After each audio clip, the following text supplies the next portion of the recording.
তা আমরা মানুষ এই বিচিত্র। তো এখন কারো বেশি খেয়েও বেশি মোটা হয়েও রোগ হয় না, দেরিতে হয়। হবে হবে তবে দেরিতে হয়। কেউ আছে ওই যে ভাইয়ের মতো অল্প একটু খাইছে তাই মোটা, মানে সে মোটা হয় নাই কিন্তু রোগ হয়ে গেছে, ডায়াবেটিস হয়ে গেছে। ঠিক আছে?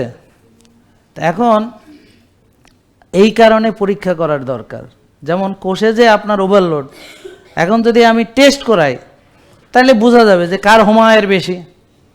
তা আমরা দেখেছি অনেকের হোমায়ার 6 কিন্তু শুকনা বডি, কথা বুঝছেন, কিন্তু অনেকের আবার হোমায়ার 4 কিন্তু এই মোটা। তার মানে এই হোমায়ার সবার যে সমানভাবে বাড়ে, চেহারা দেখেই যে বোঝা যায়, বাইরের সাইজ দেখে বোঝা যায়, ব্যাপারটা এরকম না। বুঝলেন? তো এই জন্যে পরীক্ষা করা গুরুত্বপূর্ণ।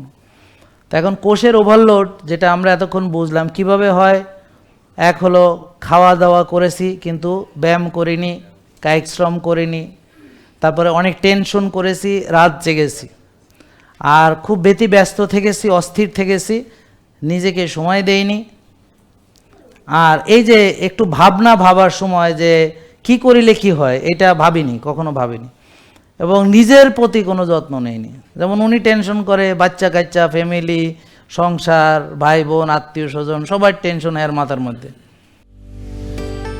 জেকে লাইফস্টাইল, ওষুধ মুক্ত সুস্থ জীবন।